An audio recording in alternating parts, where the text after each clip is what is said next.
Hello everyone, welcome to our channel crack it exam. आप सभी को कॉन्ग्रेचुलेशन जिन्होंने अपना 2019 का पेपर क्लियर कराया टायर 1।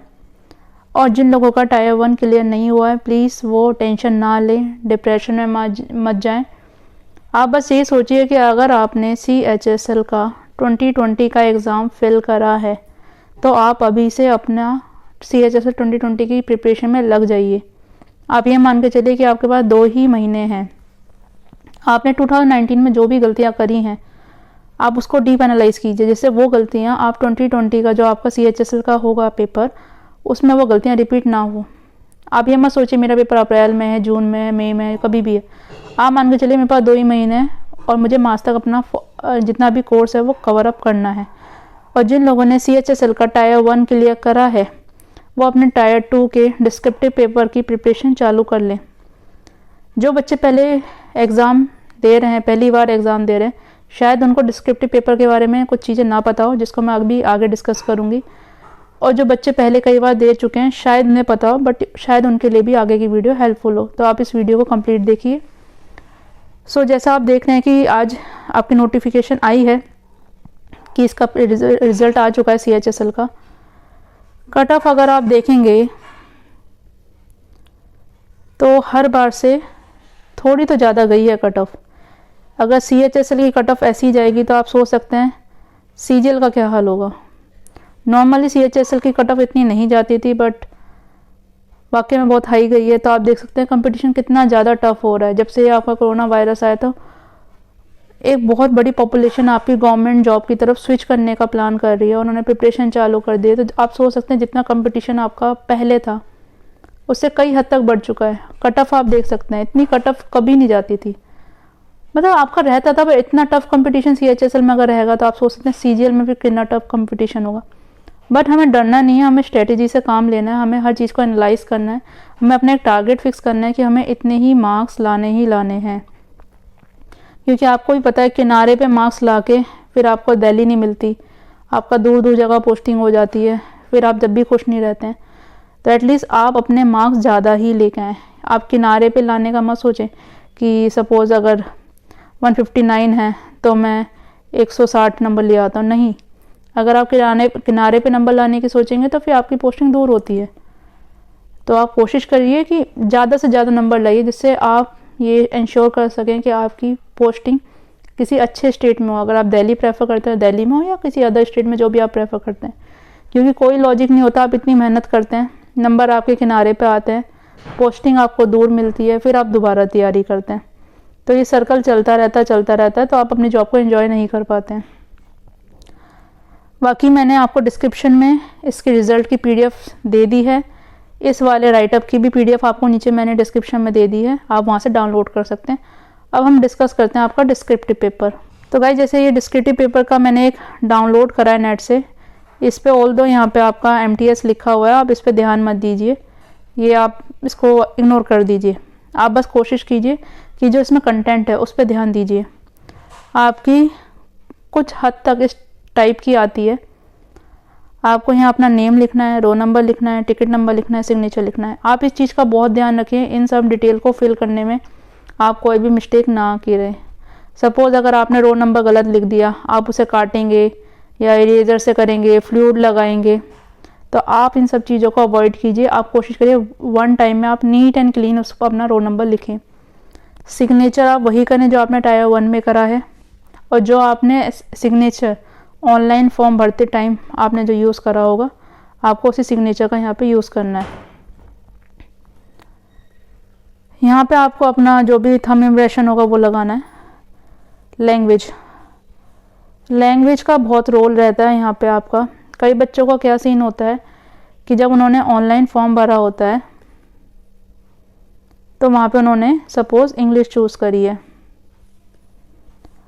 और मतलब डिस्क्रिप्टिव के लिए भी उन्होंने इंग्लिश चूज़ करी है, और यहाँ आके वो हिंदी लिख देते हैं और हिंदी में ही अपना पूरा पेपर दिए आते हैं, तो आपको मार्क्स नहीं मिलेंगे। आप इस चीज़ का बहुत ध्यान रखें कि जब आपने अपना ये ऑनलाइन फॉर्म फिल करा था उस टाइम पे आपने कौन सी लैंग्वेज चूज़ करी थी। जो लैंग्वेज आपने चूज़ करी है वही लैंग्वेज आपको यहाँ लिखनी है, मिस मैच नहीं होना चाहिए। अगर आपकी मिसमैच होती है तो आपको मार्क्स नहीं मिलेंगे, बिल्कुल नहीं मिलेंगे आपको। तो यहाँ पे कई लोग गलती कर देते हैं, यहाँ हिंदी लिखते हैं फिर उसे काटते हैं फिर इंग्लिश करते हैं, या फिर कई बच्चे ये भूल जाते हैं कि हमने इंग्लिश ली थी हिंदी ली थी। तो आप इस चीज़ को याद करें, अपना पेपर जो आपने फॉर्म फिल करा है उसका प्रिंट आउट निकाल के देख सकते हैं और यहाँ पे वही लिखें जो आपने फिल करा है। काटा पीटी को बिल्कुल अवॉइड कीजिए कि आप बिल्कुल कुछ कटिंग ना करें। देन कई बच्चों को लगता है कि है ना आपका नॉर्मल शीट आती होगी, मतलब ऐसे आपकी A4 टाइप की शीट आती होगी, या फिर आपकी जैसे हम जो स्कूल में शीट आती है ऐसे आपकी रेक्टेंगल टाइप की ऐसे शीट आती होगी, उसमें ऐसे लाइनिंग रहती होंगी, या ये प्लेन रहता होगा, हमें ऐसा कुछ लिखना होगा। ऐसा कुछ नहीं है। बॉक्स पैटर्न चालू हुआ था तब इतना मतलब ध्यान नहीं देता था SSC, लोबाग लिख देते थे बॉक्स के अंदर 2-2 3-3 वर्ड्स लिख देते थे जब ये इन्होंने चालू ही करा था पैटर्न अपना। बट अब ये चीज़ बहुत ज़्यादा स्ट्रिक्ट हो चुकी है।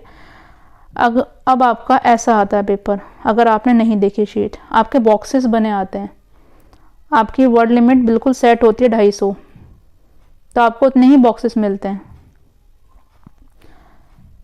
आप टेंशन मत लीजिए, ये पूरी मैंने शीट आपको नीचे डिस्क्रिप्शन में लिंक दे रखा है। आप ऐसे फिल करी हुई शीट प्लस ब्लैंक शीट भी है, आप ब्लैंक शीट को प्रिंट आउट निकालें, उस पर प्रैक्टिस करें। अब आप देख सकते हैं यहाँ पे आया 7th पे कमीशन का आपको लिखना है ऐसे, तो आप देख सकते हैं कि आपको हर एक बॉक्स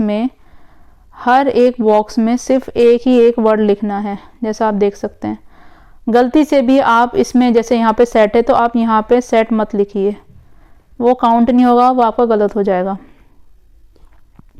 जैसा कि आप देख सकते हैं यहाँ पे हर एक बॉक्स में एक ही वर्ड लिखा हुआ है। अगर आप एक ही बॉक्स में 2 वर्ड कर देंगे, एक सेंटेंस लिख देंगे, वो काउंट नहीं होगा और आपके नंबर डिडक्ट हो जाएंगे। तो नॉर्मली क्या होता है, हम लोगों की ना ऐसे लिखने की आदत नहीं होती। हम लोग नॉर्मली हमारा पैटर्न रहता है ऐसे सिंगल लाइन में लिखने का, और हम लिखते फ्लो में लिखते चले जाते हैं। जैसे आपको लिखा है पे कमीशन, इस टाइप से आप मतलब अपने फ्लो हैंड में लिखते चले जाते हैं। पर जब आपको बॉक्स में लिखना होता है तो आपके ना थिंकिंग प्रोसेस में भी एक ब्लॉकेज आ जाती है, क्योंकि आपको देखना पड़ता है कि मैंने यहाँ पे लिखा है, यहाँ कमीशन लिखा है, यहाँ पे मैं आगे कौन सा वर्ड लिखूँगा, वो वर्ड लिखूँगा तो वो सही होगा नहीं होगा, तो आपको ये सोचना पड़ता है। अगर आप चाहते हैं कि आपको वहाँ सोचना ना पड़े और आपका टाइम वेस्ट ना हो, तो मैंने आपको डिस्क्रिप्शन में लिंक दे रखा है, वहाँ से आप ब्लैंक वाली को प्रिंट आउट निकालें, उस पर आज ही से ही प्रैक्टिस करना चालू कर दीजिए, जब जाके ऐसा होगा।